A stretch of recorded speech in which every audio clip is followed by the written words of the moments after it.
You know, each day we take on the tough issues and provide a biblical perspective to them. The topics we cover are wide-ranging: apologetics, theology, prophecy, creation and evolution, intelligent design, marriage, family, child-rearing, the millennial generation, trends in society, politics, economics, business, religious liberty, the Constitution, public policy, foreign policy, military policy, tensions in the Middle East, abortion, homosexuality, pornography, sexual ethics, media, technology, history, and America's godly heritage.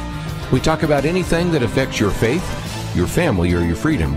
So don't go anywhere, because Point of View starts right now.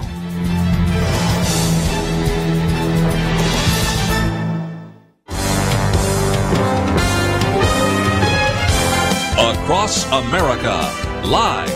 This is Point of View.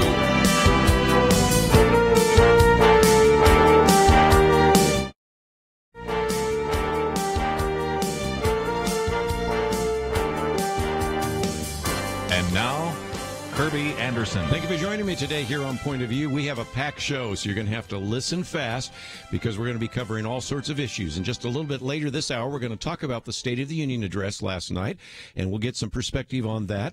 But also, as I announced yesterday, because we are privileged to have two individuals associated with this new film coming out called Samson in studio, we're going to spend about a half an hour there. But, of course, this is also our Wednesday Millennial Roundtable. And, of course, we always have the man, the myth, the legend. Oh, no Nick way. Fitz. No way. It's so good to be here. So good to be here. And now that I'm not in the host chair for this first half hour, I think I'm going to start trying to take some selfies, potentially. Well, you can do that for sure. Snapchats. I'm going to depend on you in a few minutes to answer and ask a few questions along the way, but let me go around the round table and first of all talk about some of the guests that we have in studio. First of all, Michael Scott is with us. He is a managing partner and CEO of Pure Flix. You remember all the different films over the years we've talked about. Some of the more recent ones would be The Case for Christ, God is Not Dead. And Michael, it is just great to have you in studio with us. Oh, it's so awesome to be here. I'm excited. I appreciate the great work that you've done over the years to try to bring faith-based programs to the movie theaters. And as you know, we've been a real supporter of that. We've tried to run various ads. We've tried to bring in interviews. And, of course, in just a minute, we're going to interview one of those individuals that you've had a chance to produce. So thank you for actually focusing on the need for faith-based kinds of movies in the programs. It's such an honor to be doing these types of movies that can impact, not only the U.S., but the entire world. So it's an honor, and I thank you so much for promoting him. One of the other individuals we have in studio, and it's just a delight to have him. You've seen him in some of these films before, and you will see him, of course, as Samson. This is Taylor James, and we have quite a long list of films that he has been in, but one of the things we may also talk about is all the things he has done in the theater. But Taylor James, thank you for joining us in studio as well. My absolute pleasure. Great to be here. Michael, let me just talk about a little bit, because, of course, we know the story about Samson. That's a little different than some of your hero movies where the hero ends up surviving at the end. Spoiler alert, he doesn't make it, right? That's right. We've talked about how can you make a sequel, and we haven't figured that out yet. But, I think this is such an unique story. He's kind of what I would almost call the biblical superhero. And so I think this story, he was chosen by God, he was betrayed, and ultimately he was redeemed. And I think this message of this film is all about how can we finish strong. God's all about second chances, and no matter where you're at in life, I think each and one of us can finish strong, and that's what Samson's message is really about. Samson's been kind of a theme, because whenever I've mentioned this film, a lot of people say, at the Light and Sound theaters in Branson and Lancaster, Pennsylvania, and other places, they've just done Samson. So it seems like this is kind of becoming the year or two of Samson, isn't it? It is. It's the year of Samson. I think, he's just such a unique character. There's nobody else like him in the Bible. And I think people are drawn to that, the strength that he has from God and everything that's going on with all of the problems he had and leading to the end. I think it's just one of those unique stories that's got to be told, and it's crying out for the cinema. Taylor James, let me talk to you for just a minute. I mean, you probably knew the story, but I'm sure you probably learned a few things in portraying Samson in the big screen. That's absolutely correct. I think it's fascinating. Most people have their top 1, 2, or 3 ideas of Samson. It's about the pillar push. It's about the 1,000-man Philistine fight, or Delilah. But when you dive back into the scripture, chapter 13, 16, you just get smashed with all this wealth of information and the whole story that he went through. So to dive into that even deeper on a film format we get to join the dots, basically, of all these A, B, C chapters throughout his story and start to really see the emotional thread that goes through the relationship with his mother, the relationship with Delilah, his brother, and ultimately that creates such a strong empathetic chord for the audiences with the character and leaves you probably with a different look on Samson than you thought as from reading it. Well, I would think so. You filmed this in South Africa, as I understand. So talk about what that entailed as well. Well, South Africa was a fantastic backdrop for the film. It helps audiences and actors not have to suspend their disbelief so much because it's just such breathtaking scenery. We filmed for the majority up in the wine region, the very mountainous region, and it was just so unspoiled, so untouched. That it allowed us as a team to film most of the stuff on location, and we only had to go into studio for very few sequences.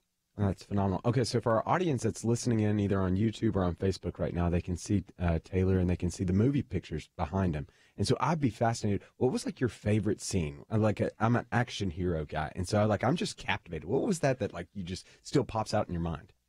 If I can have two, if I can have one for action and one for drama. Okay, deal. I'm going to start with the 1,000-man Philistine fight. Has to be one of the most iconic moments. I think you're going to be hard pushed in cinema today and films today to find a greater action sequence. And a believable one at that. Really? You know, cars going from buildings to buildings and guns that never run out of ammunition. It's just not believable. It's fun, but it's not believable. Exactly. Whereas with Samson in this 1,000-man fight, it is so visceral, it's so raw, it's so real that the strength of God is just pouring out of Samson, and it was just fun to read, it's fun to watch, and it was fun to film. That's phenomenal.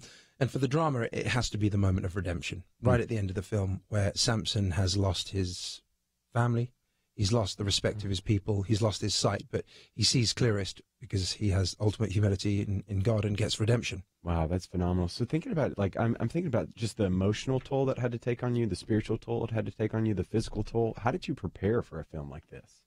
A lot of foresight and forward thinking back in the past of where I wanted my career to go. Yeah. And when the opportunity would be presented, I would be strong enough to do it. Okay. I did end up in hospital at the end. Wow. I was run down. I was absolutely broken. I was so fatigued, and I didn't realize it until the last 2 days of filming, when the body knows it's time to shut down. So many people only get sick when they take a holiday. So in the last couple of days of filming, I had to go and spend an afternoon in a hospital and recharge and wind up. I poured myself into it completely. I focused solely on making an emotional connection with Samson, with myself, that you as audience members would see from the bat and ultimately reap the biggest reward. Wow, that's phenomenal. Let's take a break, and when we come back, we'll talk a little bit more. I want to talk with Michael about how you can actually get not only tickets for this opening, but try to get as many people in your Sunday school class. Nick, you, as I know, we sometimes try to get as many people out on that first weekend, because that's really important, isn't it? I've got my Snapchat ready. I'm going to be telling all my friends that are following that they got to go see this movie. And you just mentioned a minute ago something I would suggest. If you aren't already watching on Facebook, you can certainly watch it, or even go to our website, pointofview.net, and you can hit watch or listen, because then you can actually see both Michael Scott and Taylor James and the posters. We got the Samson posters here. I've heard they're going to leave them here and maybe even sign them, so maybe we'll do something with that. I mean, it's kind of intimidating, Kirby. I mean, I'm not going to lie. I mean, I like to work out every now and then. I want to see you and Taylor try to arm wrestle and see where that goes. I'd hate to embarrass him. This is something. So you really want to watch this if you can. If you can't watch it right now, go back and pick it up later on our YouTube channel, and we're going to take a break. If you would like to know a little bit more, we first of all have a link, and you can click on the picture of Michael Scott. That will take you to Pure Flix, in case you'd like to know about some of the other movies. If you click on the link there with Taylor James, that will take you to the Samson the movie. We're going to talk about that and how you can really make a difference. If you want to send a signal to those people that are producing films that you want more of these, that's why you need to show up that first weekend. It's coming out on the 16th. We'll talk more about what that means right after these important messages.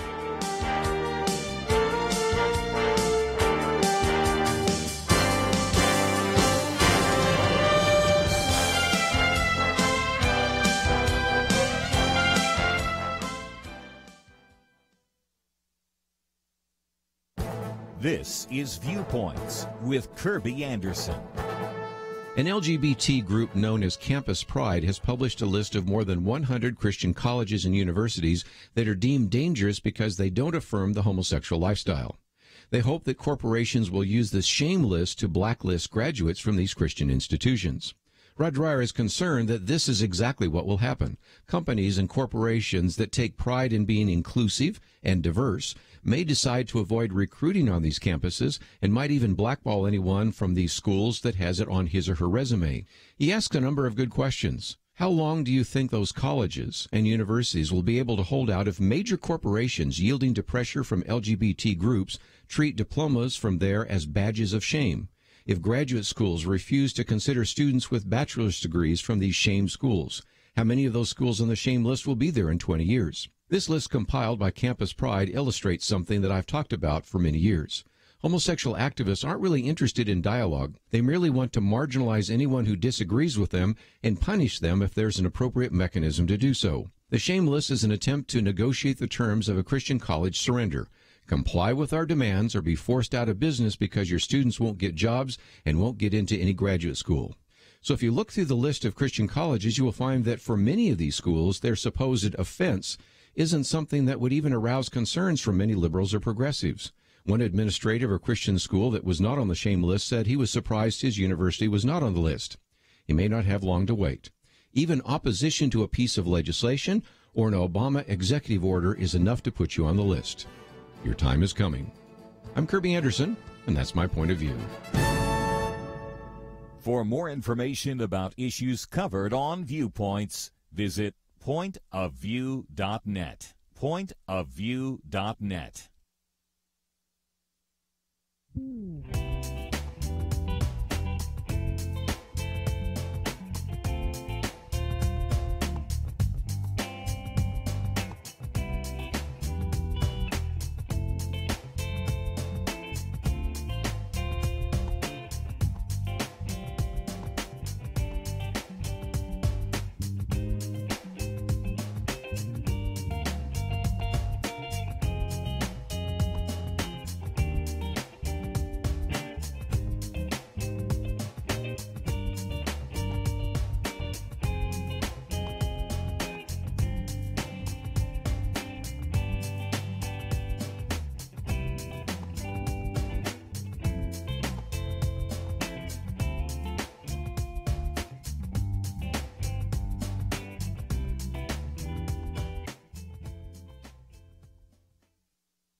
You're listening to Point of View, your listener-supported source for truth. Back once again, we have in studio with us today Michael Scott and Taylor James. Of course, Nick Pitt's with us as well.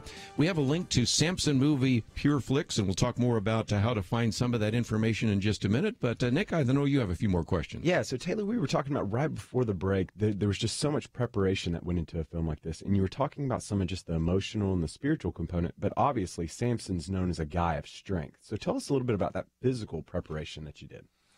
Yeah. So again, I'm no stranger to the gym.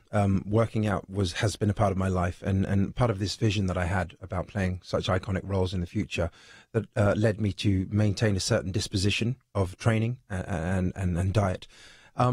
So when I approached the physicality of Samson, I really wanted to think about what two things stood out the most, and those were that Samson's people are starving in the story. So it would not be fair that Samson would be gnawing on a chicken bone. It wouldn't be fair that Samson was the size of a barge. Yeah. And secondly, it would also be too obvious to audiences where Samson gets his strength from. Mm-hmm. So I wanted to be as lean as possible. So I maintained a fasting period every day.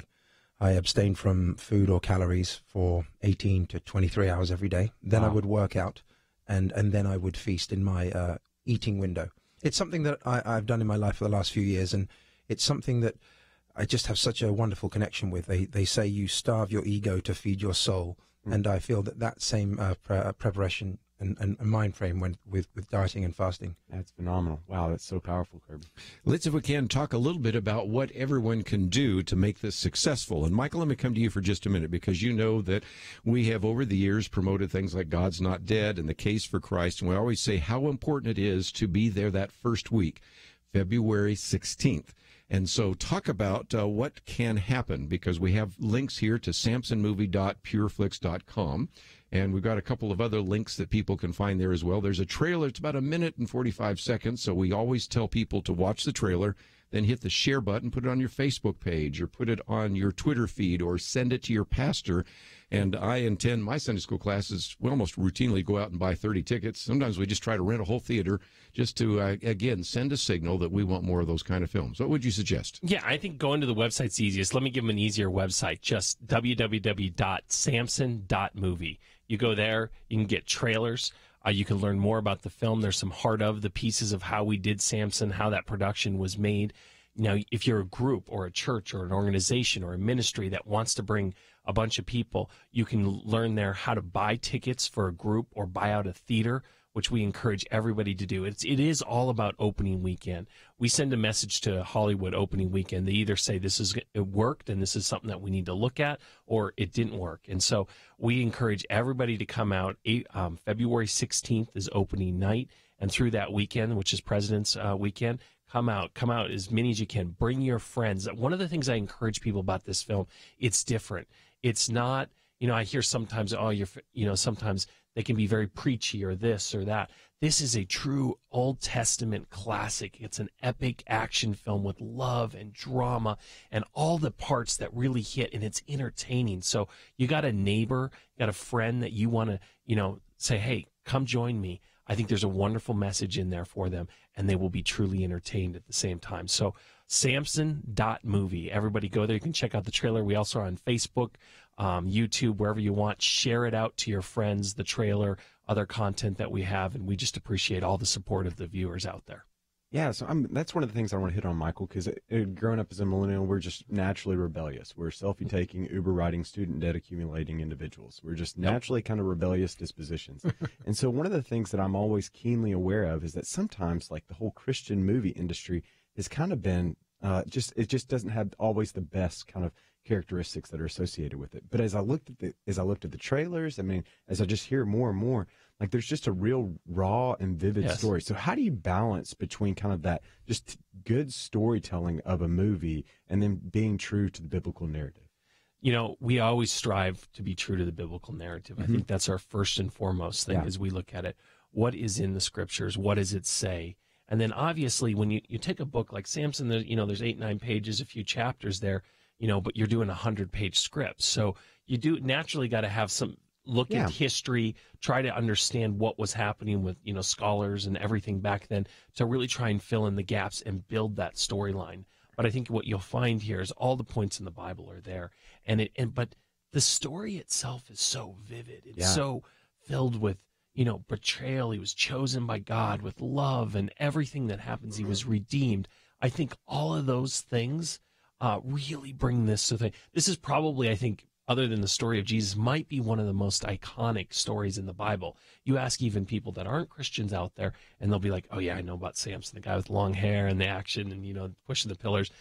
Everybody seems to know the story. So I think bringing it to the screen will be incredible for people. Yeah, I can't wait. Just, looking at both your backgrounds, if the past is any indication, the future, and then specifically Samson's going to be a really good thing. And just the ability, just your imaginations that you've brought in the past, and excellence that you bring to it. I can't wait to be able to take my friends to this. And hopefully our listeners, Kerby, are going to be taking their friends and family and even their enemies too, right? Like, that's pray right. for our enemies, but then also bring your enemies to the theater as well. Samson.movie. Just for a minute, Taylor, let me ask you a question, because we have a number of listeners where the young people say, I'd like to go into the theater. I would like to maybe go into the movies. Talk about your background for just a minute, because you've been classically trained, and I think it would be really helpful and maybe an encouragement to some of our listeners out there that are thinking that maybe they could have a ministry through the kinds of things that you've been doing. Yes, exactly. I've been classically trained in theatre and spent a good decade and a half learning the foundations of storytelling. I'm not going to say acting, I'm going to say storytelling. And there's nothing more effective than spending a deep amount of time within theatre. You work with such rich material from Shakespeare all the way up to the modern, and you get directed from head to toe. It's not a floating head, as in sadly in a lot of TV and film. You really have to live the whole part in your body, And I spent many years standing at the back of the stage holding a candle or holding a spear and just watching some of the acting greats like Dame Judi Dench and Sir Kenneth Branagh. And these people are just inspirational, not just as actors and performers, but as human beings themselves. They're so kind, they're so generous, and it's the perfect training and the perfect upbringing for someone who wants to move into the arts. I feel that you can benefit hugely by spending many time on the stage. You know, one of the things, Michael, that illustrates is the answer to maybe Nick's question. This has a lot of qualities. As a matter of fact, as you look at the different individuals that are also surrounding Taylor James, this is kind of a who's who. So this is not going to be one where you bring your non-Christian neighbor and go, well, I'm sorry, this didn't turn out quite the way I thought it was. You're going to come away saying this really was an epic film, right? Absolutely. I mean, we got an incredible cast. Taylor's surrounded by Rutger Hauer from Blade Runner. Classic, just plays an incredible role, so deep in his character. Lindsay Wagner's his mother, think Bionic Woman and all the things, and she just plays an incredible thing. We have Jackson Rathbone from the Twilight series. We have Billy Zane from Titanic. So the cast is just really incredible, and I think people will see those performances that are come out on screen. So it'll be fun for everybody. Okay, give us our marching orders. We've only got a minute or two left, so talk about if a pastor is listening to this right now or a Sunday school leader and would like to get a group together, what can they find when they go to Simpson.movie? When they head to the Samson.movie, you'll be able to click on there. It'll have a section in there for groups or churches that you can click on, go to. Give us your contact information. We'll get back in touch with you right away to be able to provide an entire event package for you. It's not just about going to the movie. We want to help pastors. We come alongside them and say, how can we help you get more people into your church? And so we provide them a package of materials, study guide, questions, posters, everything they need to throw an event so that ultimately they can take the people to the thing and then ultimately follow up with them in a very compelling way. So for every pastor out there, I encourage you, this is a great event for your church that will help it grow. Let me again encourage you to go to the website right now, pointofview.net, or go to Samson.movie. Watch the trailer, and it's only going to take you 2 minutes, and then click that share button. You know, that's, again, how we use that. Social media.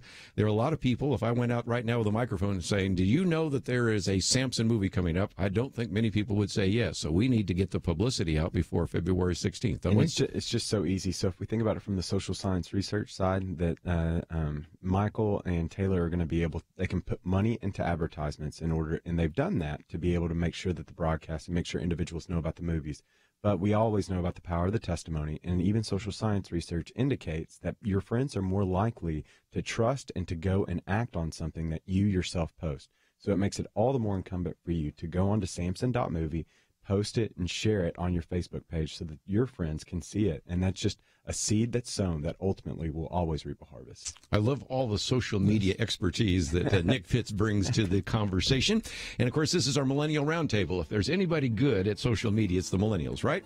So we need to take a break. We thank you both for coming in here. Look forward to seeing you in the movies. Thank you so much. Thanks. We'll be back and talk about the State of the Union address right after these important messages.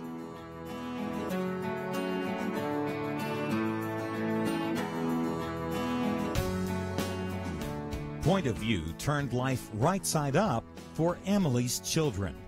Emily listens in Illinois. She and her husband blissfully sent their children off each day to what she called our small, quaint public school, until Point of View led them to watch the documentary Indoctrination. She said, "We came to realize the need for us to educate our children at home. We want their education to be built on the solid foundation of Scripture." Emily said that would not have happened were it not for Point of View's bold consistency of shining light on public education. Your support for Point of View changes the future for children like Emily's. It leads people to start schools and ministries and businesses that change lives. How has the Truth Team impacted you? Please invest to bring truth to other families like Emily's. Support Truth today. Visit pointofview.net/team or call 1-800-347-5151. 800-347-5151 and pointofview.net/team. Point of View will continue after this.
You are listening to Point of View.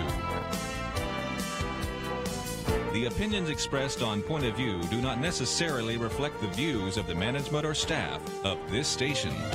And now, here again is Nick Pitts. And welcome back to Point of View on this January 31st, 2018 day. We had a little bit of a difference interruption. Yeah. We were talking about Pure Flix and the new movie Samson. And so we want to continue to encourage you to go see that. Again, you can go on to samson.movie to be able to watch some of the trailers, and then also try to work out to be able to send your Sunday school class or maybe your group of friends or enemies, because we're praying for our enemies and also reaching out to our enemies. about some of the opportunities there as well. And Kerby, I don't know about you, but I'm a little bit intimidated knowing that Samson. Thinking that, yeah. Speaking of working out, I guess we both have to work out so we look like this guy. Yeah, exactly. So we've got a packed little show for you for the rest of that hour and a half. And so we're going to be talking about the State of the Union here in a little bit, and then also being sure to, we've got Johnny Stimson that's going to be in studio as well.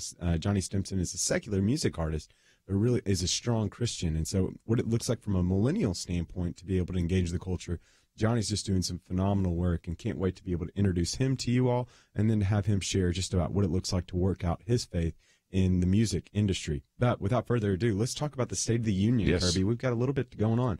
Last night, President Trump really was almost a bipartisan approach that he really, this State of the Union address that really just was very significant, but also very weighty, very much becoming presidential, I guess one might be able to say, or is the president. So I guess that's just by nature presidential. But we've also got some of the clips as well, and so we're going to roll that right now. Tonight, I call upon all of us to set aside our differences, to seek out common ground, and to summon the unity we need to deliver for the people. This is really the key. These are the people we were elected to serve. And something I'm very proud of. African American unemployment stands at the lowest rate ever recorded.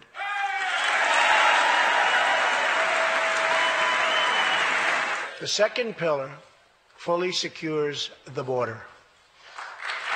Crucially, our plan closes the terrible loopholes exploited by criminals and terrorists to enter our country. I am asking both parties to come together to give us safe, fast, reliable, and modern infrastructure that our economy needs and our people deserve. North Korea's reckless pursuit of nuclear missiles could very soon threaten our homeland.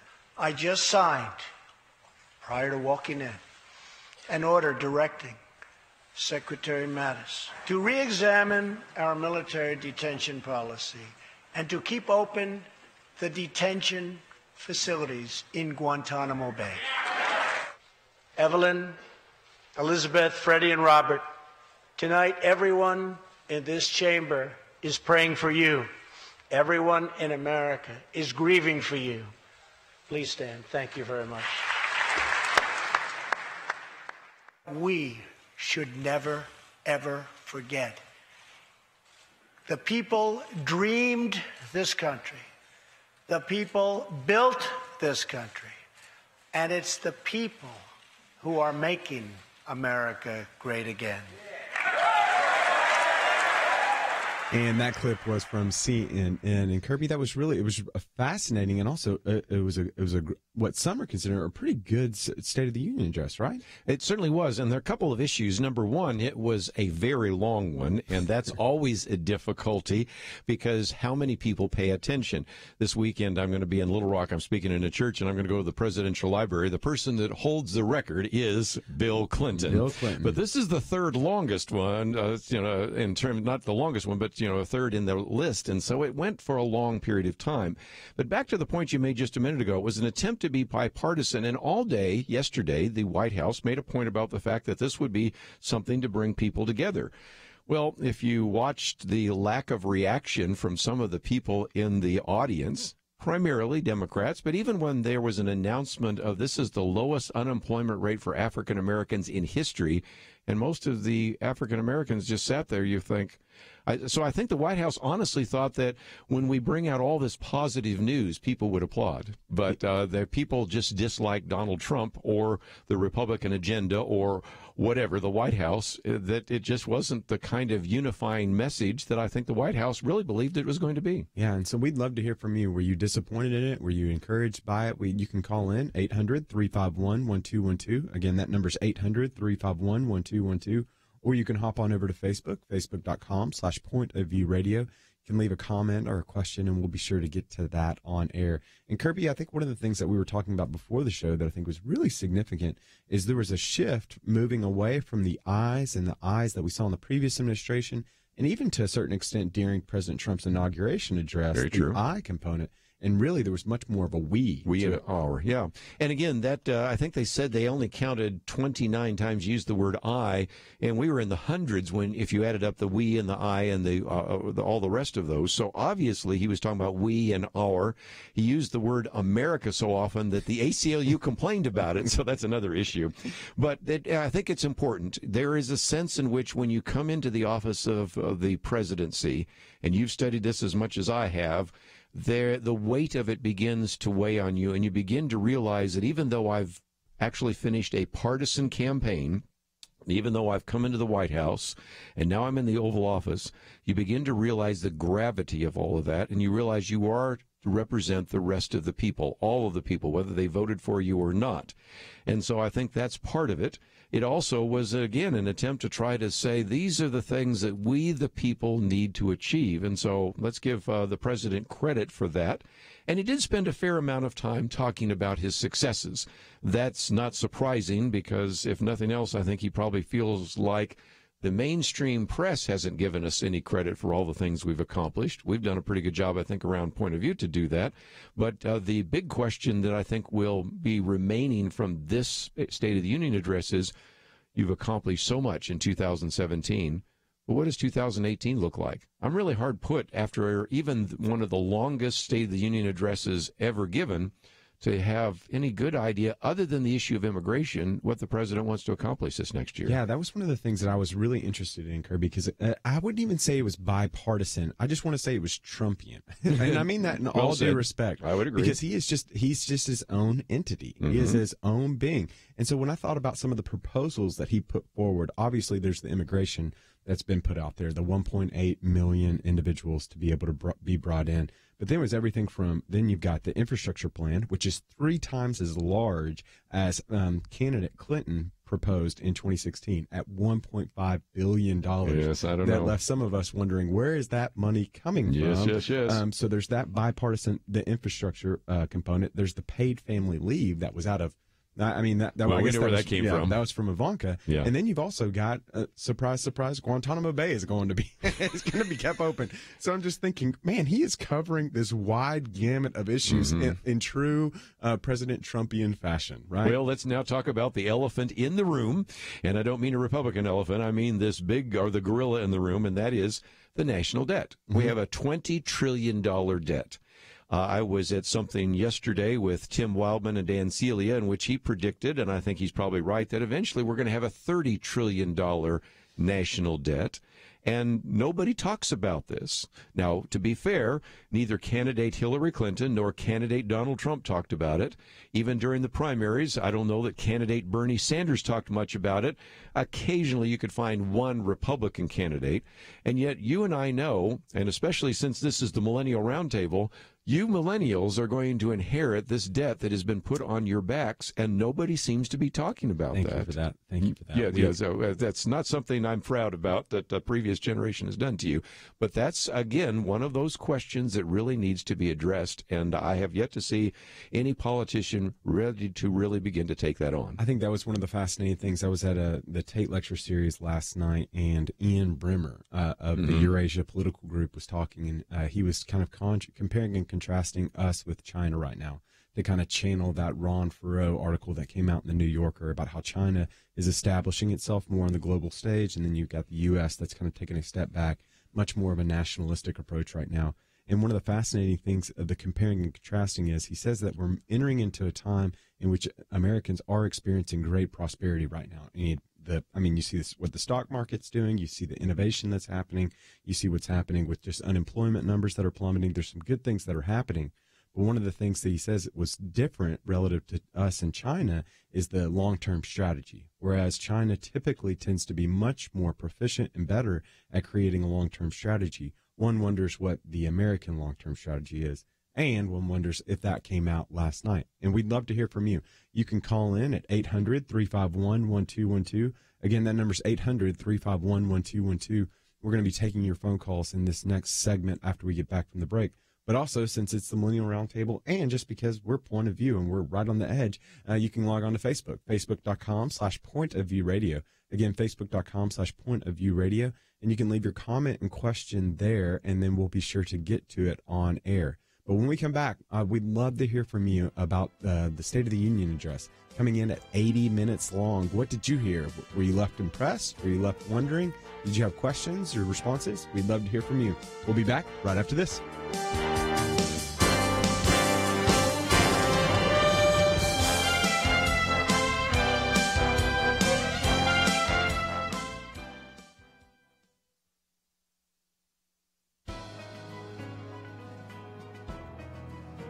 Welcome to the First Liberty Briefing.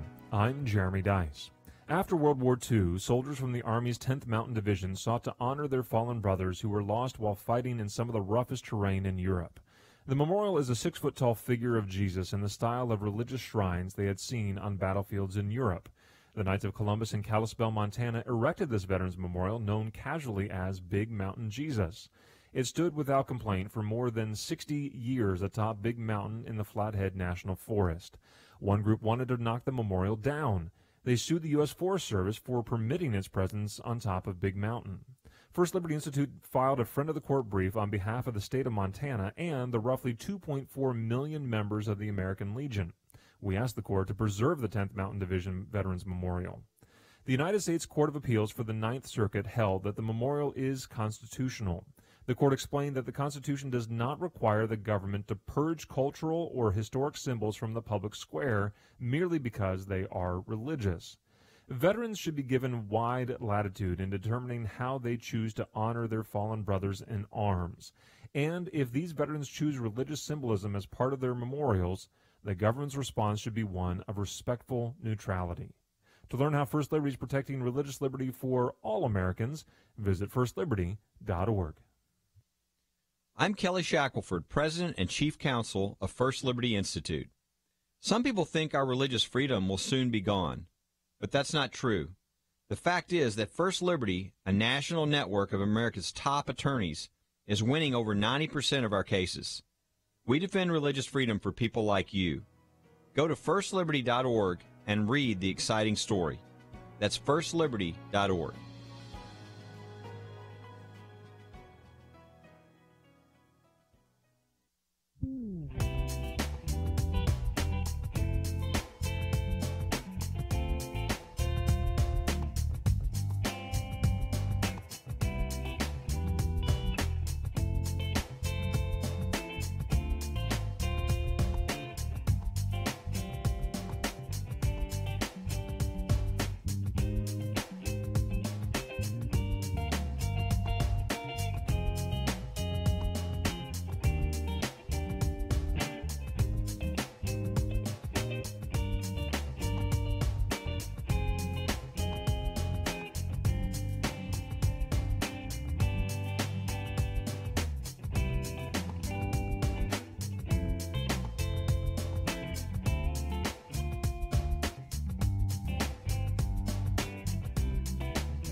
Now, back to Point of View, your listener-supported source for truth. And welcome back to Point of View Radio. I am here, Nick Pitts, hosting the Millennial Roundtable on this Point of View edition. I'm got joined in studio by Kerby Anderson, and we have been talking about the State of the Union address that was given last night by President Trump.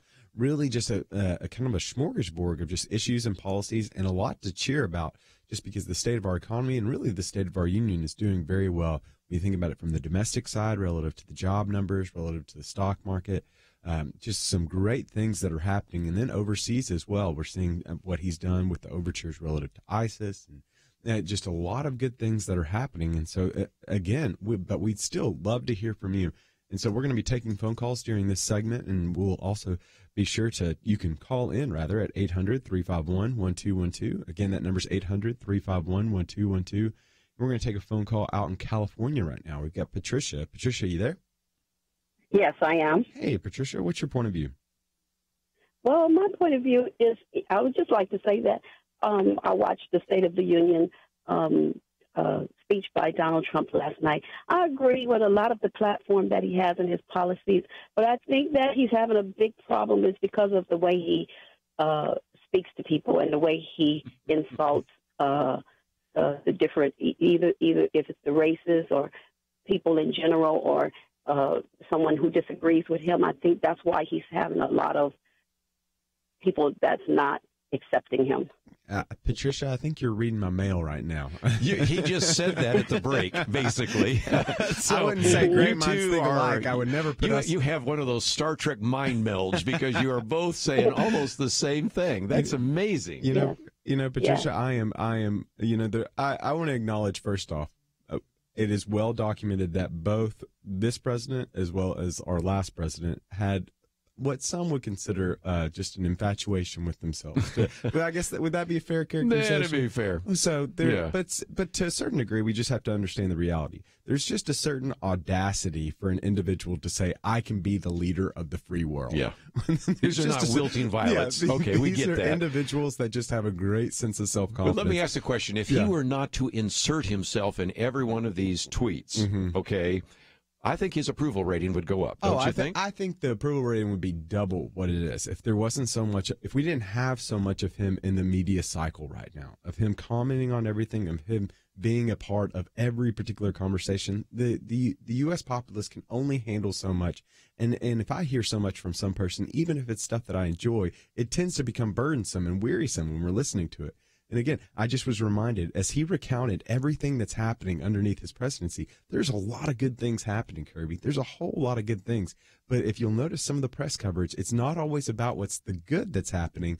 But again, what's going to generate the clicks and what people want to hear isn't necessarily what's good's happening, but rather what's interesting that's happening, right? And part of that also is East Coast versus West Coast. I was born in California, so I can relate to Patricia and having grown up in California, but then I lived in Connecticut, and I've lived in Virginia, and I've traveled to Vermont and New York and places like that. And there is a little bit of a, just kind of a brusque mindset. And and if you've ever been around some of these individuals that I've met over the years in New York, they just sort of tell you what they believe, and they say it in sometimes the least politically correct possible way to do so.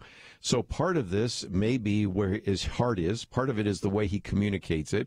But if he could just lay off, just even for a week or two, Twitter, and just recognize that let your policies speak for themselves, I think there would be a lot more Americans that would say, I don't always like this guy, but boy, he certainly has turned this economy around. Yeah, if our media cycle is any indication, very quickly do we cleanse the palate of what happened yesterday, right? No one's going to be able to predict what's going to happen on Friday, even more so than any other previous time. We just don't know what we're going to be talking about. It's every day is just like, what happened? I'm trying to drink from a fire hose. So we'd love to hear from you. 800-351-1212. Thank you, Patricia. Yeah, thank you so much, Patricia. We're going to run over to here in Texas. We'll have Gene here in Texas. Are you there, Gene?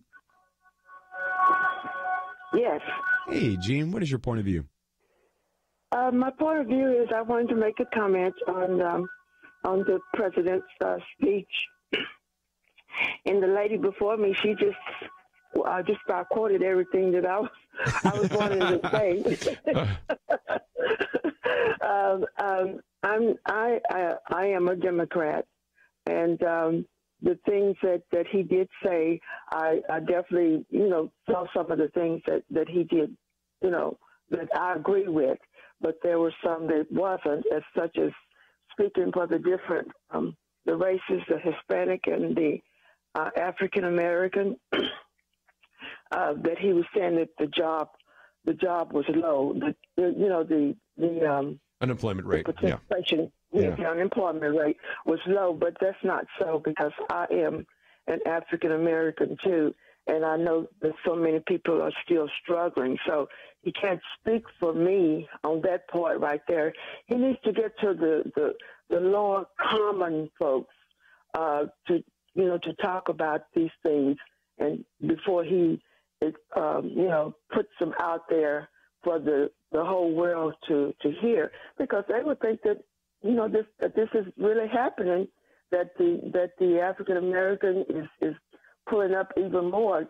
You have to fight to even get off in there, and I know people that have 2 and 3 jobs, and you would think that that's virtually impossible for them to do that, but they have to, and the part about people not getting jobs because they can work, some of them can't get them because I have to speak for the lower part of the race, and I usually call it the lower part of the totem pole. That's the way I put a lot of people, because I think about the American Indians as completely forgotten, period. You know, and I consider them as on the ground of the totem pole. Yeah. So, Gene, thank you so much. Kerby, I mean... Yeah, and I was just thinking, you know, we're coming to a break, but what I think you're going to see is this, because she is illustrating something that's really true. The unemployment rate, which is very low right now, is artificially low. And what you're going to see is, I think everybody's going to move the goalpost on Donald Trump, because we all know that the inflation rate is not accurate because it doesn't measure food and energy. And that was changed years ago to say, well, we don't have much inflation. Well, have you ever gone to the grocery store? Have you ever gone out and bought gasoline? You know that the inflation rate's gone up. Let me come back to Gene's point. The unemployment rate is artificially low because if an individual didn't go out and look for a job, if they just gave up looking for a job, then they're not counted as those who are unemployed. So on the one hand, it is true that using the government's measure of unemployment, that this has been really good for the African American community. But the reality is the government's measure is flawed, and I've written whole commentaries about that. So in the next couple of weeks, I know what's going to happen. I'll make this prediction. You can even record it, and if I'm wrong, you can saw off the limb behind me. But I know what's going to happen, that all of a sudden the New York Times or somebody's going to be upset that, you know, he's taking all this credit, and they're going to say, well, this isn't really the true unemployment rate. True, but it was the same unemployment rate that was used to measure George W. Bush, Barack Obama, and Donald Trump. So on the one hand, it is true, he is true, using the government figures, unemployment is lower than it's ever been for African Americans, but she's right too, and that is the unemployment rate that we use is really flawed. Wow. And so we would love to continue to hear from you. So you can call in at 800-351-1212. Again, that number is 800-351-1212. When we get back, we're going to continue talking about the State of the Union address. And also in the second hour, we've got a really fascinating, really great guest that's going to be joining us in studio.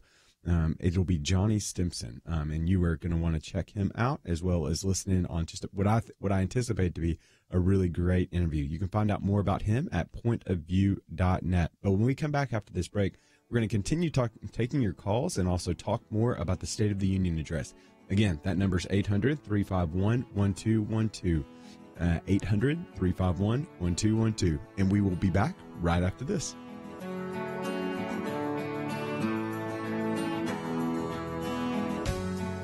How do we know the Bible is the Word of God and not merely the words of men? The Bible subjects itself to historical verification.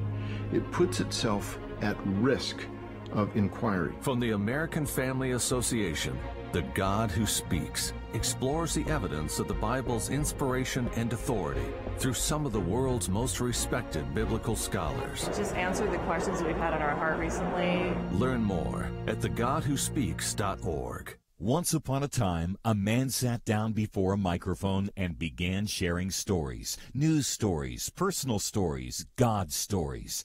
Hearts and minds were set ablaze. Organizations launched to help others. Teenagers were inspired to become lawyers, even congressmen. People like you who supported Point of View Radio the past 45 years have made that possible. You've made it happen. Yet there are more stories to be told, more hearts and minds to be shaped for the sake of our future. Visit pointofview.net and help amplify this voice with a generous gift. Pointofview.net. Click Donate Now or call 800-347-5151. Point of View will continue after this.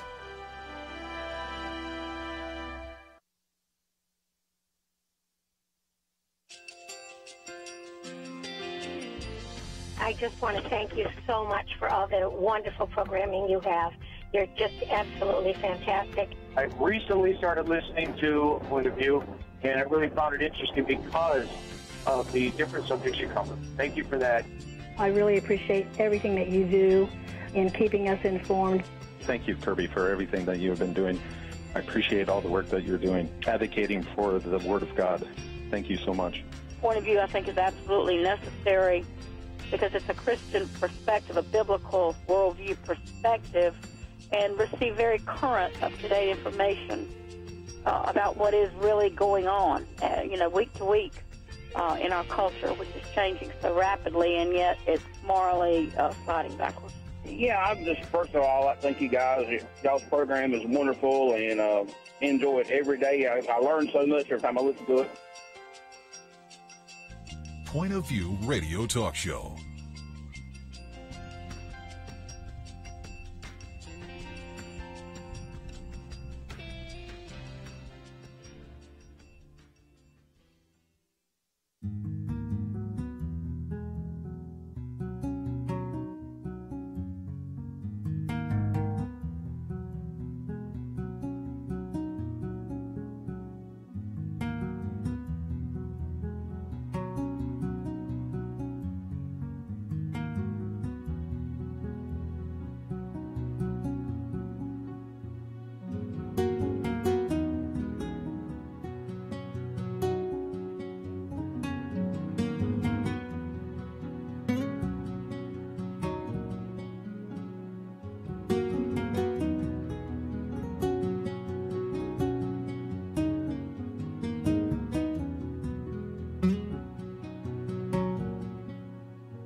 intelligent design, marriage, family, child-rearing, the millennial generation, friends and society, politics, economics, business, religious liberty, the Constitution, public policy, foreign policy, military policy, tensions in the Middle East, abortion, homosexuality, pornography, sexual ethics, media, technology, history, and America's godly heritage.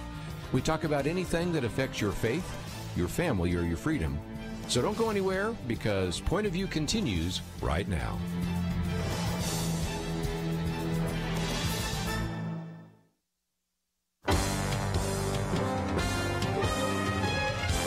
Across America, live, this is Point of View.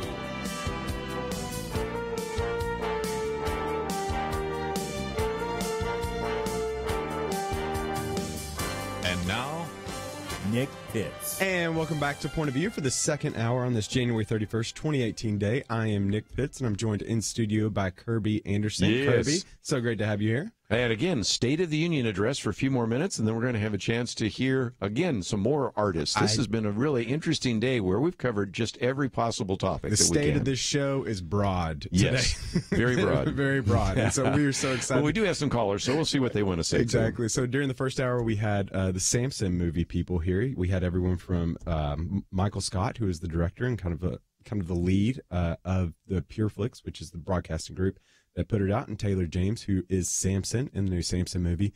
Make sure to go ahead and sign up to be able to go see that and to be sharing some of those, I guess you would say, previews at samson.movie. And here in the second hour, we're going to take some of your phone calls relative to the State of the Union address, but also we're going to have in studio with us Johnny Stimson, who's a recording artist. It's just a really fascinating story. I've known Johnny for a couple of years, and Johnny's just got such a great heart, and he's just a Christian that really I am excited to be able to for him to share his faith, but also to see how that faith works its way out in the music industry. So we'll be having him right after this in the second segment of the second hour. But we're going to continue taking your phone calls because apparently there was this thing called the State of the Union last night. And there are some people that actually have some comments about that. In a shocking twist, somebody has an opinion on politics. And so we are so excited, though, to take your phone calls. You can call in at 800-351-1212. And so we're going to take a comment right now. Out in Missouri, we've got Debbie there. Debbie, are you there? I am. Hey, Debbie, what's your point of view? I watched I was at work, but I watched the first hour. I won't tell your boss. I will not tell your boss. No, it's okay. Good. I'm cool there. I thought that he was, I won't say presidential because there's really nothing presidential about President Trump outside the fact that that's what he is.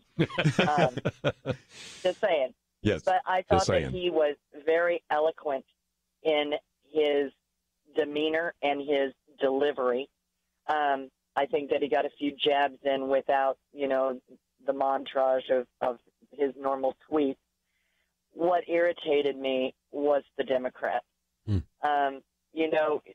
can't have a bipartisan conversation without bipartisan participation. And if the man hung the moon, they would still sit there. I mean, Nancy Pelosi, okay, she did a quote, you can't put up a wall because it will violate illegal aliens' rights. Wow. I don't know if anyone's like Kluter and they don't have rights if you're illegal. Wow.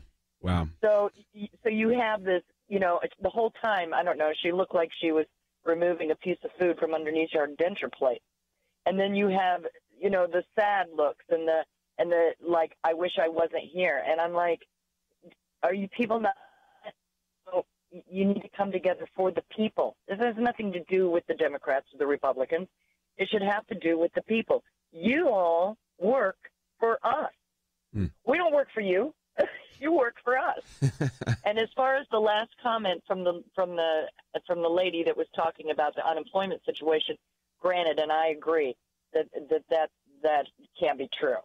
But the thing is he also mentioned about putting in, places where people can get educated, where they can get training. And that's what you need to do. And you need to start that, in sophomore in high school, junior in high school, so that they have some kind of thought process of, hey, if I work really hard, I can be something.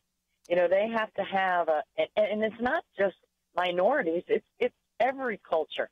You have to embed that into a person that they are worth themselves. Because if you keep putting them down and you keep giving them without them having to reciprocate, then you're going to end up where we're at right now. Yeah. That is my comment of the day. Hey, Debbie, thank you so much for sharing. You know, I will comment a little bit on that idea. The partisanship was just at an all-time high, it seemed like, Kerby. I know. It was one of the frustrating things. I was kind of a little discouraged, I guess you could say. There's a kind of a video clip that's going out there from Senator Joe Manchin. That one is so interesting. Yeah, so you just have obviously he's a Democrat, but really he's pretty he's a very moderate Democrat, one of the few kind of Southern Democrats left. We used to have. Yes. And so there's a video clip that's circulating right now where President Trump has just delivered a line, some great news, some what many consider great news, some good accomplishment that's been done.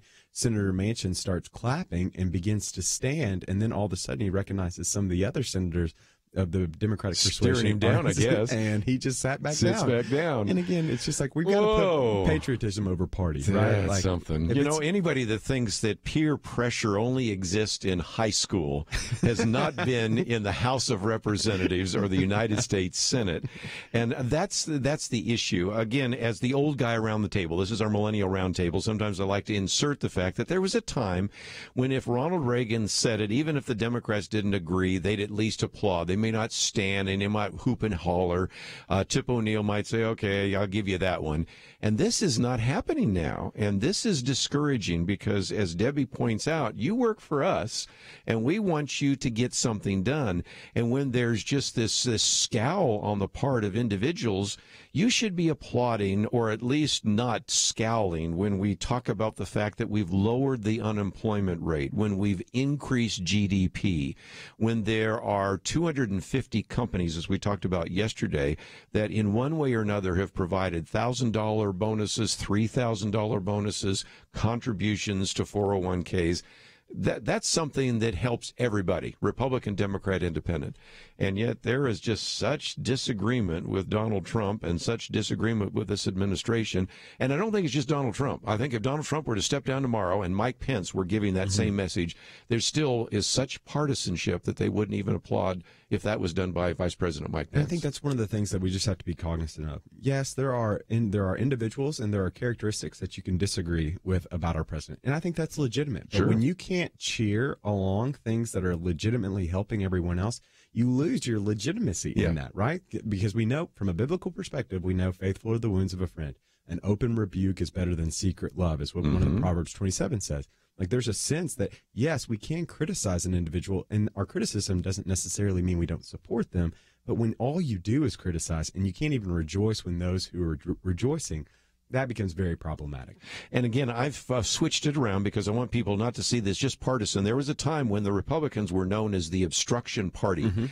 And there was a time in which, how's that working for you back in 1996, 2006, and a few times like that, where they really just took a beating in these off-term elections and things like that because the Republicans were known as the obstruction party when you had either a Bill Clinton or Barack Obama in office. Well, then it's now completely switched because the Democrats, I can't think of one positive policy initiative they put forward, and all they are is the obstructionist. And if you think that you're going to go into the 2018 elections and the only way you think you're going to win is because Donald Trump is unpopular or we're going to be against everything the Republicans do, I just don't think that's a real winning strategy for the Democratic Party right now. Yeah, that's not a winning strategy, and we are not going to be taking that strategy moving forward. And so when we turn back from the break, what's going to happen is we're going to introduce Johnny Stimson to you. He's going to be in studio, and Johnny's just a fascinating guy. You can find out more information about him at pointofview.net. But we'll be back right after this, and we'll have Johnny Stimson in studio. Right back.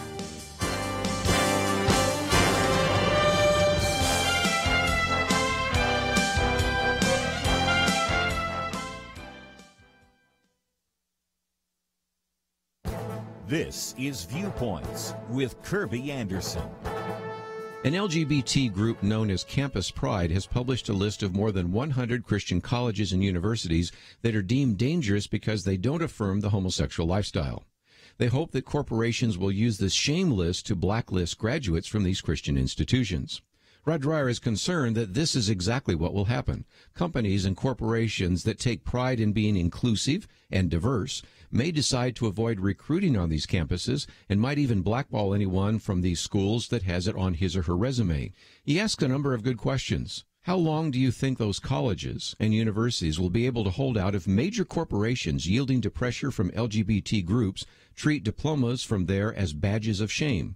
If graduate schools refuse to consider students with bachelor's degrees from these shame schools, how many of those schools on the shame list will be there in 20 years? This list compiled by Campus Pride illustrates something that I've talked about for many years. Homosexual activists aren't really interested in dialogue. They merely want to marginalize anyone who disagrees with them and punish them if there's an appropriate mechanism to do so. The shame list is an attempt to negotiate the terms of a Christian college surrender. Comply with our demands or be forced out of business because your students won't get jobs and won't get into any graduate school. So if you look through the list of Christian colleges, you will find that for many of these schools, their supposed offense isn't something that would even arouse concerns from many liberals or progressives. One administrator of a Christian school that was not on the shame list said he was surprised his university was not on the list. He may not have long to wait. Even opposition to a piece of legislation or an Obama executive order is enough to put you on the list. Your time is coming. I'm Kerby Anderson, and that's my point of view. For more information about issues covered on Viewpoints, visit pointofview.net. Pointofview.net.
You're listening to Point of View, your listener-supported source for truth. And we are back on Point of View Radio, and I'm Nick Pitts, and I'm joined in studio by Kerby Anderson again. Kerby, good to see you again. It is good, and we have a guest right next to me here that I'm excited to hear from. And we have got Johnny Stimson in studio. Johnny, how are you today? I'm doing great, guys. Thanks for having me. It's so good to have Johnny here. So if you were with us during the first hour, you saw us talking with Michael Scott and Taylor James about their upcoming movie called Samson that depicts the story and the judges about the story of Samson. And you know what's fascinating, and one of the cool things that we have an opportunity to do here at Point of View is really just to kind of elaborate and explain certain things. And there's a book called Faith in the Halls of Power, and Michael Lindsay has this phenomenal little book, and in this Faith in the Halls of Power, he really does lay out what he considers two classifications of Christians. There are Christians that are populist in nature, and there are Christians that are cosmopolitan in nature. Populist in nature would be an example of the movie Samson, that are directly pointing towards kind of Christian audiences. That's going to be the individuals that enjoy going to revivals, love listening to the Gaither family music, et cetera, just that Christian culture. But then there's the cosmopolitan.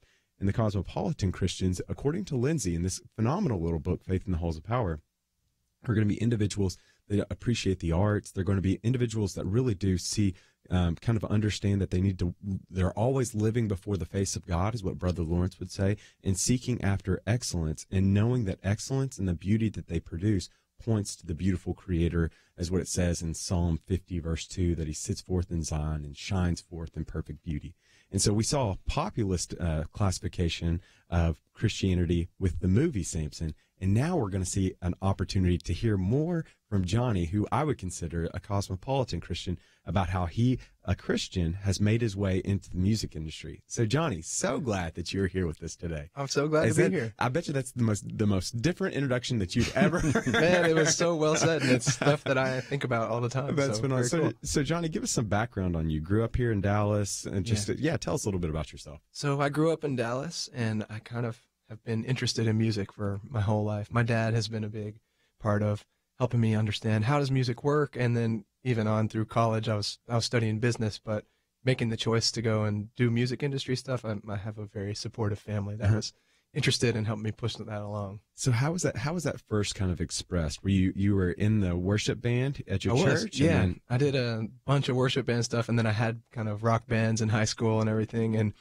oh man, the worship band time was so fun because I really learned. And I was the only guy who had a piano. Everybody else could play the guitar, and so could I. But they were like, this guy has a piano, so why don't you do that? And so I really kind of honed my craft in those days. I love it. Yeah. So there came a point when you were doing the worship band stuff, and then there was just this, I guess, what was the call of God like for you to move away, not necessarily to move away from leading worship, but really to decide, I'm not necessarily going to be a Christian musician, but kind of in the Bono form, I'm going to be a musician that's a Christian that just happens to do music. What was that like?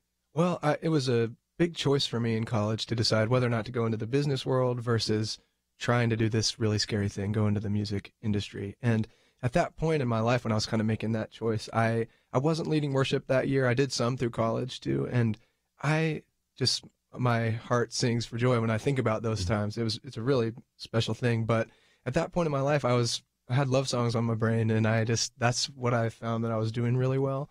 And I felt that God was calling me to go ahead and enter the music industry. So it wasn't as much of a question of, are you going to go be a Christian artist, or are you going to go be a Christian who sings whatever songs comes to your heart? And that's kind of been what has been the most natural. Okay, so for our listeners, there's a great story that Johnny has about an individual. I don't know if you've heard of him, Elton John. Yeah. I wonder if you can tell the Elton John story, which is pretty amazing. So tell us a little bit about that story. Oh man, I basically used the last bit that I had in the bank account to bring my band and me over to London. And I hadn't played overseas before. It was a big risk, and I wanted to show this agent that, like, hey, we're good. You should put us on a tour here.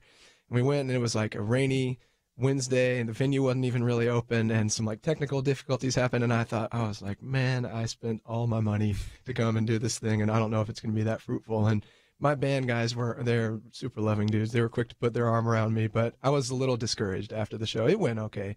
But I guess someone was at the show that sent the music to somebody who sent it to somebody, and the next day we were actually at an old church in London filming this session. They had turned this like back area into a studio, and someone called my phone and said, hey, turn off this call, but Elton John's going to call you. He wants to talk about your music. Somebody showed it to him, and I could not believe it. But then I got a call. It was like unknown caller ID, and then he called me and he said, man, I love this one song in particular, and I want you to come in and meet I have a record label and a management company, and we want to sign you. I want you to meet the CEO and come in tomorrow. I was like, okay.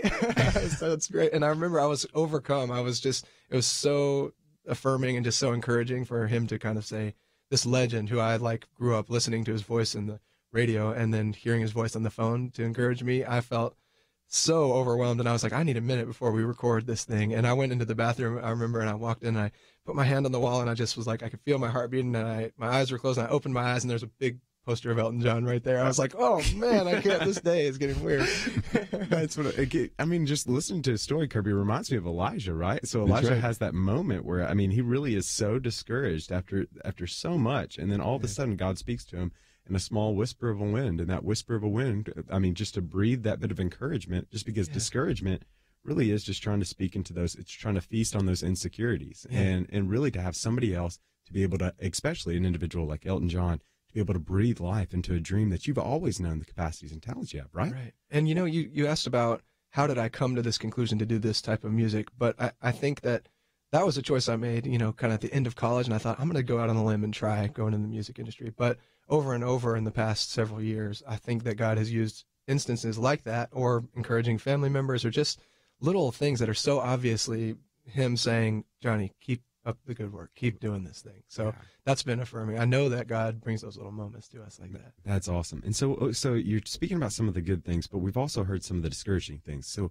tell us more about some of those opportunities, I guess you'd say, obstacles that you've experienced being a Christian in the music industry. It's different. I remember I spend about a week every month in New York, and I remember kind of the first time I went up, I had a buddy who I used to play in worship band with, and he went to school to study production and everything. So I went up to record music, and I remember that first week I just saw a lot of things that you hear about growing up in Dallas and everything, but I didn't ever have anything in my mind's eye because it just seemed far off. And unreal. But I remember kind of seeing drugs and stuff for the first time in real life and thinking, okay, this is real, and maybe this will be easier for me to stand out if that's not me, kind of thing. So it's been a challenge just because the music business is kind of what they say it is sometimes. There's not great stuff, and there's some really great things too. Yeah, so tell us a little bit about some of those great things too, because I mean, I just for our listeners, I know Johnny personally. Johnny's just a great guy, like just a kind man, and just one of the things that I'm so encouraged by is just his gentle demeanor that he has from everybody, from waitresses to his friends. I mean, it's just great. So, what are some of those opportunities that you've had in the music industry? Man, I've gotten a couple times to open up for bigger artists, and there was a specific time that this, I think, really plays into what we're talking about, is I got to open for Tori Kelly, this artist. She's big time, and she is a phenomenal singer, probably the best I've ever seen live.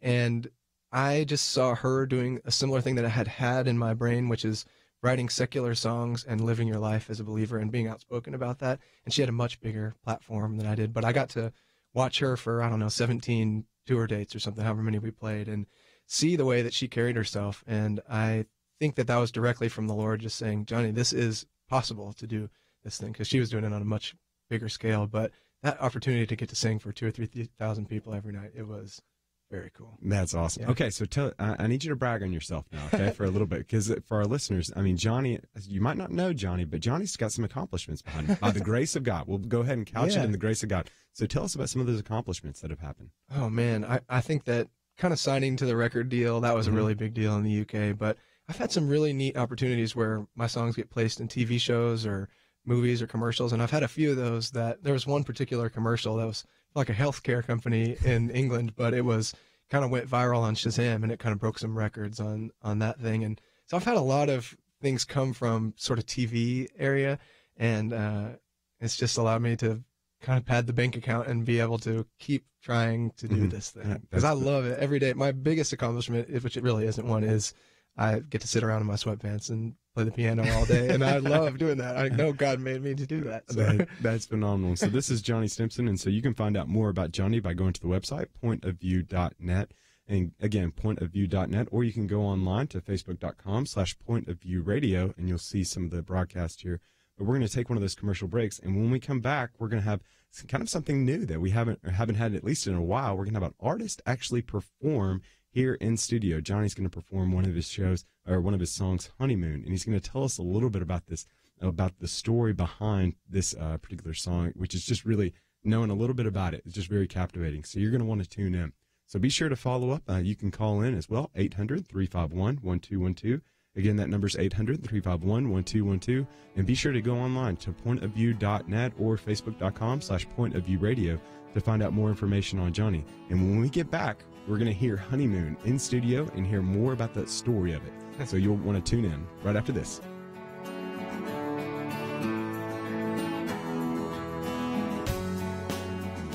Point of View turned life right side up for Emily's children. Emily listens in Illinois. She and her husband blissfully sent their children off each day to what she called our small, quaint public school, until Point of View led them to watch the documentary Indoctrination. She said, "We came to realize the need for us to educate our children at home. We want their education to be built on the solid foundation of Scripture." Emily said that would not have happened were it not for Point of View's bold consistency of shining light on public education. Your support for Point of View changes the future for children like Emily's. It leads people to start schools and ministries and businesses that change lives. How has the Truth Team impacted you? Please invest to bring truth to other families like Emily's. Support Truth today. Visit pointofview.net/team or call 1-800-347-5151. 800-347-5151 and pointofview.net/team. Point of View will continue after this.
You are listening to Point of View. The opinions expressed on Point of View do not necessarily reflect the views of the management or staff of this station. And now, here again is Nick Pitts. And welcome back to Point of View. I am Nick Pitts. I'm joined in studio by Kerby Anderson and Johnny Stimson. And so during that last segment, we were talking to Johnny. Johnny is a recording artist. And what's a fascinating thing is, again, we were talking about Michael Lindsay and the idea of being a populist Christian and being a cosmopolitan Christian, of the idea of being explicitly Christian. Like, so for example, during the first hour of the show, we had Samson on, and we had Michael Scott and Taylor James, who are a part of that project. And again, we want to encourage you to go to that. To go to samson.movie to be able to find out more information on that. But then we also have Johnny, who is who is in the music industry, but is a Christian and trying to maintain his Christian influence there. But really, it's just a very unique thing. And so Johnny's going to be performing a song that's just really great. I just really love it. Honeymoon. Tell us a little bit about the story, Johnny. Yeah. So this song, I'm newly married. I got married in June, and I wrote this song for my wife for our first dance and surprised her. Wow. With it. So, yeah, this is an example of a love song. This isn't a worship song or anything, but this is what I was feeling, and I think that it was special. So wow. Okay, so she did not know this. You surprised us on her on the wedding day. Yeah, I surprised her, and we danced, and she wanted to dance to one of my songs. Yeah, but I said no, let's do a Beatles song or something, and then I had this kind of in my back pocket. She liked it. She cried a little. It was cool.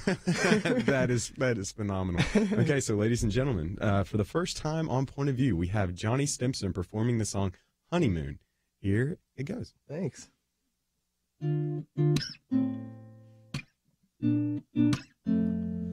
I live a lifetime every moment when I'm holding you close. Lay your head down on my shoulder. Honey, I won't ever let go. Because you pulled me like a magnet. Now I'm right where I belong. I'm gonna love you the same for the rest of my days. And on and on and on. 'Cause as long as we keep dancing, we'll stay young at heart. And every time I hold you in my arms, you give me deja vu. Like I've been waiting my whole life to find that view.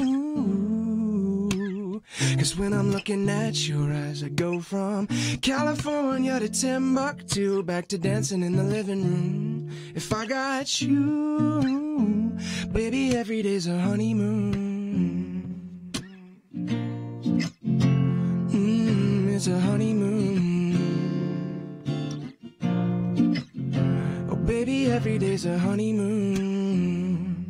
I wanna spend some time in Paris, serenade you on the beach. We'll take a picture for our parents, but we're never gonna leave. Nobody knows you like I know you. Nobody loves you like I do. And if I'm never a star, but I've got my guitar, I'll be singing songs to you. 'Cause as long as we keep dancing, we'll stay young at heart.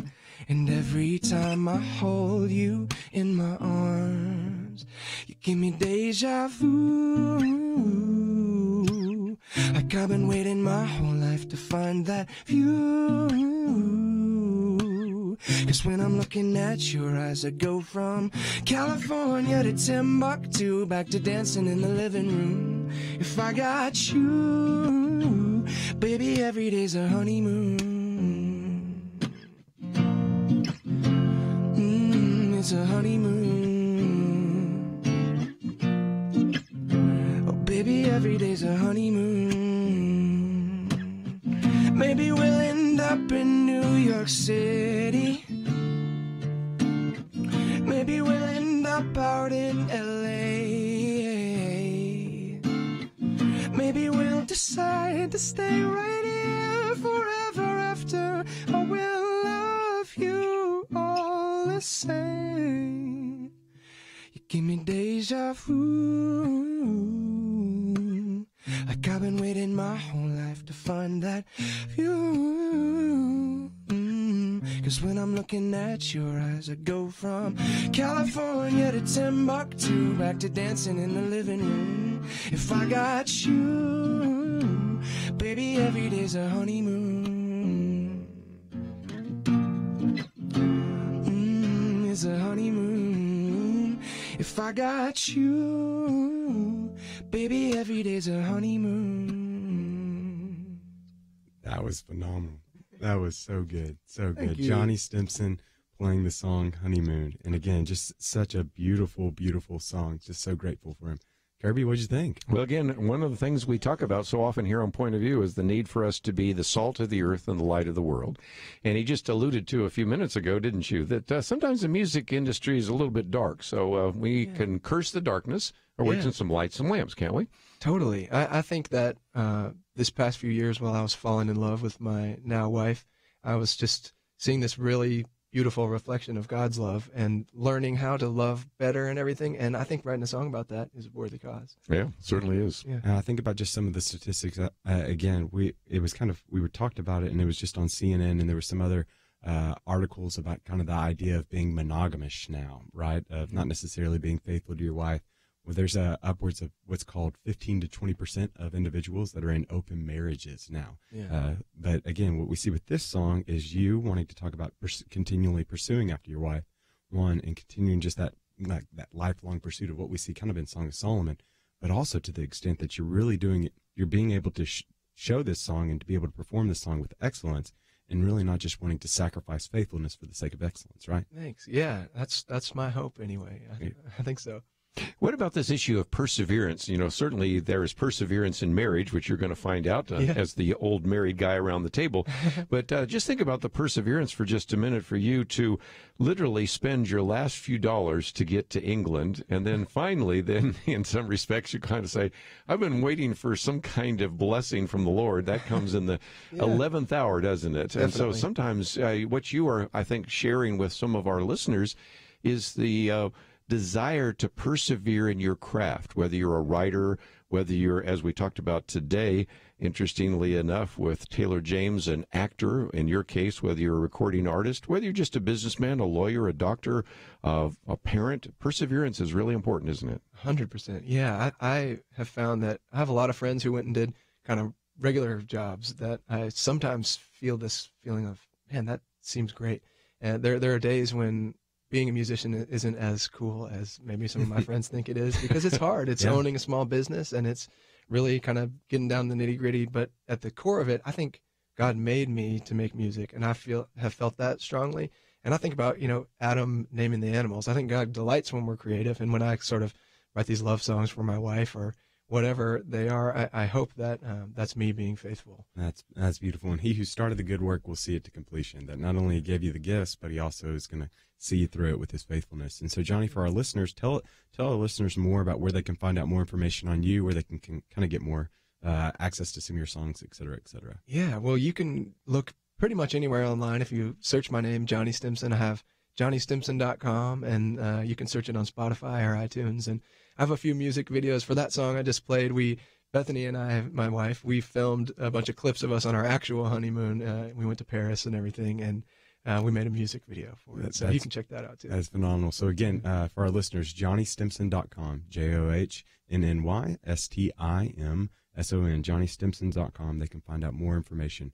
And so, Johnny, thanks so much for being in studio. This has been phenomenal. Man, thanks for having me, guys. This was awesome. This is so good, Kerby. Just, again, looking at the broad scheme of things, we had in the first hour, we had Samson, which really was explicitly targeting Christians and to encourage them and hopefully for the Christians to be able to bring their non-Christian friends. But then we've got an individual like Johnny that really is going out into the music world and trying to be a bright light, doing so with excellence and for the glory of God. You know, just thinking, one of the books we make available here at Point of View is a book that I edited last year called Arts, Media, and Culture. And in some respects, I wish I'd waited a year because I could use two examples from the program today to illustrate the point. But it has chapters, some of which I've written, but many other individuals have written about art and the music and television and social media, as well as a variety of other aspects of culture. And if we're going to really turn this culture around, it's going to certainly happen in the political realm. We talked about that at the State of the Union address. But it's also going to happen in the culture, because in some respects, politics is downstream from culture. And you know as well as I do that some of the most dynamic preachers are not in pulpits. They're in Hollywood, they're in Nashville, they're in New York City. They're the ones that determine what we see, read, and hear so often. And so we can sit there and lament about some of the darkness that comes from those areas, or else we can light some lamps. Yeah, so it reminds me of the book To Change the World by James Davison Hunter. Understanding that culture doesn't change from the bottom up, but it changes from the top down. And what Hunter says is you go in and you achieve your highest level of influence in whatever field that is, and then you manifest faithful presence while you're there. And what I'm so encouraged by Johnny is he's gone out and he's pursuing after that highest level of influence in the music business, and he's doing so with excellence. But then there's that fragrant aroma of Christ with everyone from the roadies to the people that are working the merch stand, that he's just able to show kindness, and kindness leads to repentance and glorifies our Father in heaven. And so grateful for Johnny and the work that he's doing. And we will be back right after this.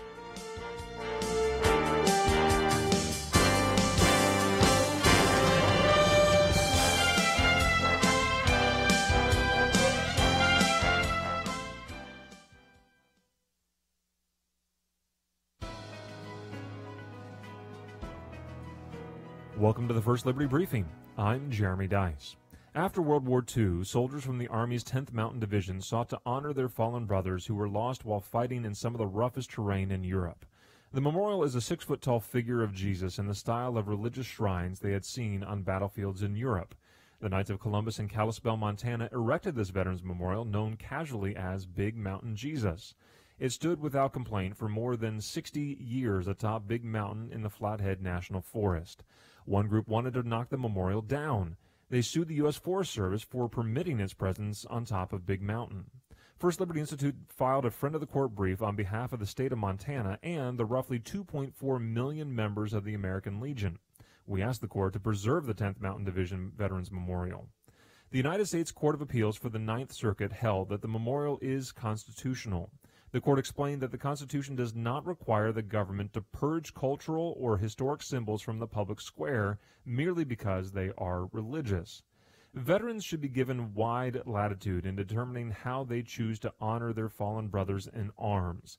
And if these veterans choose religious symbolism as part of their memorials, the government's response should be one of respectful neutrality. To learn how First Liberty is protecting religious liberty for all Americans, visit firstliberty.org. I'm Kelly Shackelford, President and Chief Counsel of First Liberty Institute. Some people think our religious freedom will soon be gone, but that's not true. The fact is that First Liberty, a national network of America's top attorneys, is winning over 90% of our cases. We defend religious freedom for people like you. Go to firstliberty.org and read the exciting story. That's firstliberty.org.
Now, back to Point of View, your listener-supported source for truth. And we are back on Point of View. I am Nick Pitts, and I'm joined at the Millennial Roundtable by Kerby Anderson. Kerby, we are back on for this last little segment. Yes, and again, we've really covered a lot of different topics today.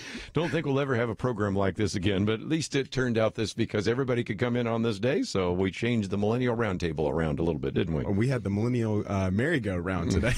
I feel like we were everywhere today. So if you were catching up with us, so in the first hour we had in studio Michael Scott and Taylor James of the movie Samson that will be coming out in theaters in February, and want to go ahead and direct your attention towards that. Just a great little film about the story of Samson and Judges. And so that was kind of a manifestation, I guess a byproduct, I guess you could say, of kind of a populist Christian that really is explicitly Christian, and then is trying to encourage Christians and remind Christians of the biblical narrative of Samson, but also encourage you to bring your non-Christian friends and neighbors to be able to go see that. And then we just had Johnny Stimson in studio, and Johnny was being an example of a populist Christian, this understanding that it's an individual that's not necessarily targeting Christians. But really, cosmopolitan. Yeah, and it's just very much doing his work with excellence, what Father Lawrence would say, before the very face of God, and hoping to glorify his Father in heaven through the good work that he's doing and the creative work that he's doing in the music industry, and trying to be a bright light there. And so we've ran the whole gamut, Kerby, and we talked a little bit about the State of the Union too. We certainly did. You know, you mentioned just a minute ago James Davidson Hunter. I've had him on this program before. We haven't had him on recently, and if I do, I want to have you with me because he has an interesting theory. That is that a lot of change takes place from some of these elite groups, and this may be the frustration that some of our listeners have because they say, well, look at all this populist activity. Look at all the people that show up for some of these rallies, and certainly there are changes that take place from the bottom up.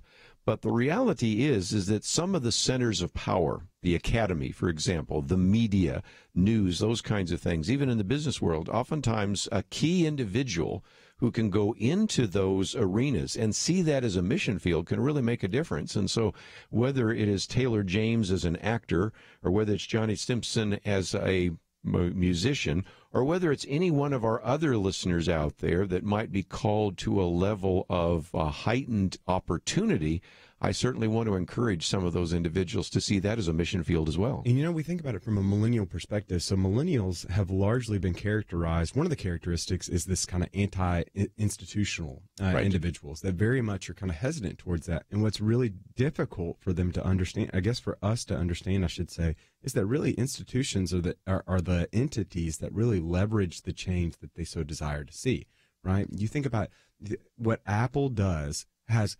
ramifications far greater than what a protest would do, right? Mm-hmm. And now some would say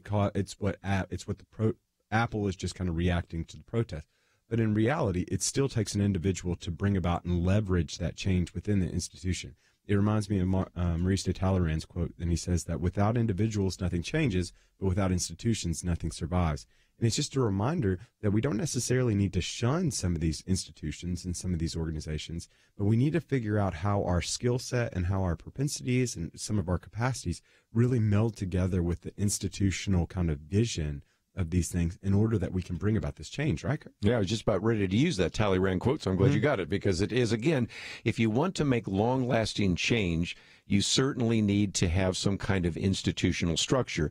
And I think sometimes the way we teach and preach, we make it sound like it's one man that made a difference, whether it was Martin Luther, we talked about in October, or whether it's William Wilberforce in terms of the slave trade, or whether it's Martin Luther King in the United States in terms of the civil rights movement.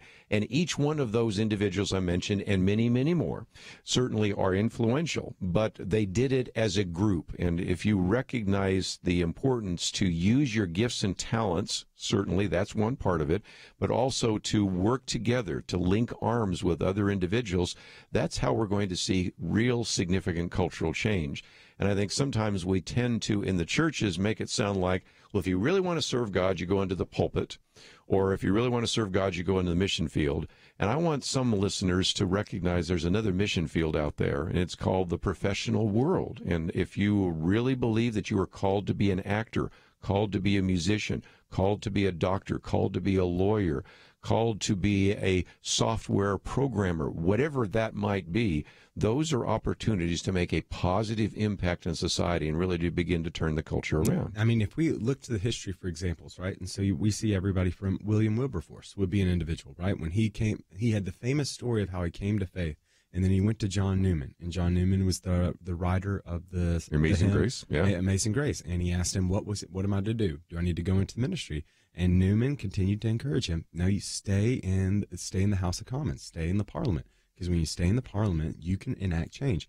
And Wilberforce, what did he do? He helped eradicate slavery, one, was his first mission, and two, to reform manners. And lo and behold, we're still talking about Wilberforce today, because it really is, Kerby, you coming back probably, you talked about this over when you were overseas. It's the eradication of this idea of the sacred and the secular, that all is sacred before the eyes of God. And it's this opportunity that you have to leverage the capacities that God has given you in the circles and spheres that God has placed you in order that you might be able to do that excellent work, is what it says in Colossians 3:23, to be able to point towards the good work of your Father who's in heaven, right? Right.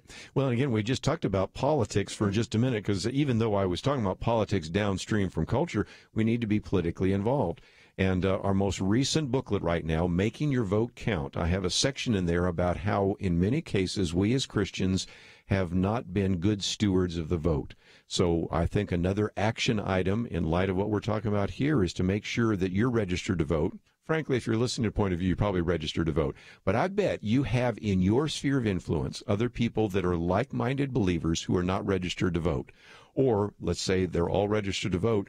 You know, we got some elections coming up here, and that is certainly important. And some of you might even say, well, I don't like the candidates. Guess what? Maybe you need to run as a candidate, right? So there's just a lot of action items, even today, as we've talked about how to have a positive influence in culture. And again, if history is any indication, there's going to be some of you that are thinking in your minds, well, my vote is wasted, right? It's a wasted vote. It doesn't count. It doesn't matter.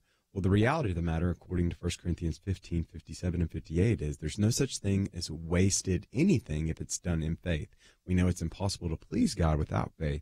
And if it's done in faith, you will reap a harvest, because what we know is true, that God can take an act the size of a mustard seed and really create a beautiful garden. And after all, we're not only individuals that are trying to tend the garden that God has put us in, but we're also trying to build a city that he's promised us in Revelation. And it's a beautiful opportunity for you to be aware of the options that are surrounding you and to be able to do work well. It's not necessarily turning your existing organization into a Christian organization.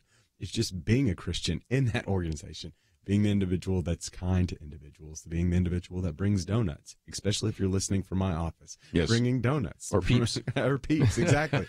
Just doing things well. And so this is, it's just been a very great show to kind of show us opportunities for you to be able to exercise your influence in the culture. And as always, so great to have Kerby with me along for the ride as we kind of navigated these kind of broad waters today. So Kerby, tell our listeners what's going to be happening tomorrow. What's on the Point of View Tomorrow show? we got John Hybush, and we're going to talk about the tax plans, because I noticed one or two of our callers, we didn't get to them today, said, well, how much is this dynamic economy due to what happened in the previous administration under President Barack Obama? How much under President Donald Trump? And what does that look like in the future? So we're going to do a little bit of economics. We'll come back and pick up a couple of other stories that we've been talking about throughout the week. And, of course, Friday is our weekend edition. We'll have Penedexter Kelly Shackelford. And I'm looking forward to next week when we once again have a normal Millennial Roundtable with you leading us all the way down the road. Oh, it is going to be fun. It's going to be fun. So thank you so much for tuning in to Point of View. And again, if you're interested in more about Samson or about Johnny Stimson, you can go to the website, pointofview.net, or you can go to their websites, johnnystimson.com or samson.movie. And make sure to go on over to the Facebook page and like us, facebook.com/pointofviewradio. We'll see you tomorrow. Is religious freedom still a cornerstone of the republic, or has it effectively been crushed by the forces of tolerance? America needs Christians to be informed and as unified as possible, applying God's wisdom to civic life. Point of View can be a key part of a successful mission. I believe in America. I believe God wants his best for us. We can face whatever the world throws at us as long as we stand together. If you have not signed on, please do it now. Support Point of View Radio today at pointofview.net. Set up your monthly gift by clicking the Truth Team 360 picture and then carefully follow the directions. Pointofview.net. By phone, you can give at 1-800-347-5151. 800-347-5151. Or mail that first donation to Point of View, Box 30, Dallas, Texas 75221. Box 30, Dallas 75221. Or call us 800-347-5151. Point of View is produced by Point of View Ministries.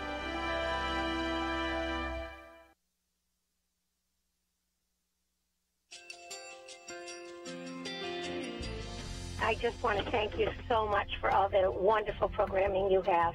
You're just absolutely fantastic. I recently started listening to Point of View, and I really found it interesting because